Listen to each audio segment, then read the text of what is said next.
શાસિત પ્રદેશો આવેલા છે 28 રાજ્યો અને 8 કેન્દ્ર શાસિત પ્રદેશો. આ તમે પેપર જોવો છો, એમાં કેટલાનો જવાબ સાચો છે? હાથું ચોકરો તમારો સાચો હોય તો હાથું ચોકરો. 28 ને 8 લખ્યું હોય હાથું ચોકરે. બાકી બધા ભારતની બહાર નો છો.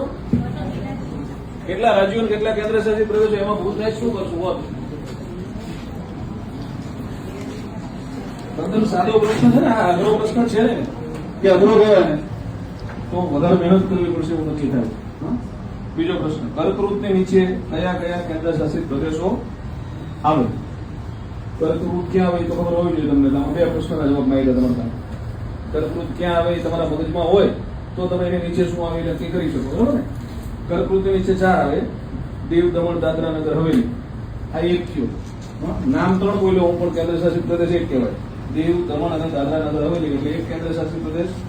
બીજું પોંડિચેરી, ત્રીજો લક્ષદ્વીપ અને ચોથો અંદમાન નિકોબાર.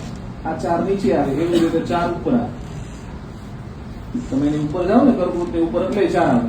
કયા 4 આવે કોણ બોલશે? કર્કવૃતની કુલ 8 કેન્દ્ર શાસિત પ્રદેશ હમણાં કીધા ને આપણે. 4 નીચે છે તો 4 ક્યાં હોય? એ કયા 4 હોય કોણ બોલશે? દેવ, દમણ તો નીચે લીધું ને હમણાં આપણે. તો પછી ઉપર નો જાય, 2 જગ્યાએ ના હોય. જમ્મુ અને લદ્દાખ 2 છે બાજુ બાજુ. જમ્મુ અને લદ્દાખ એટલે 2 થઈ ગયા. દિલ્હી અને ચંદીગઢ છે, મધ્યપ્રદેશને પણ સ્પર્શે એટલા માટે.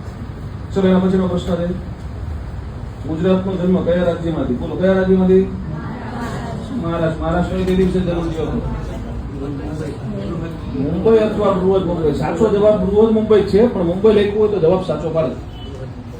મહારાષ્ટ્ર હતું નહીં પેલા, ગુજરાતે નહોતું. બંનેનો જન્મ એક જ દિવસે થયો છે.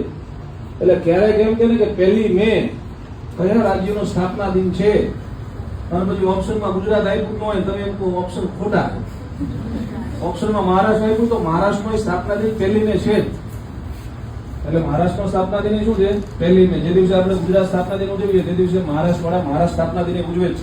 હા, એટલે શેમાંથી? બૃહદ મુંબઈ. અને ક્યારે? 1 મે 1960. સૌથી વધુ વસ્તી ધરાવતું રાજ્ય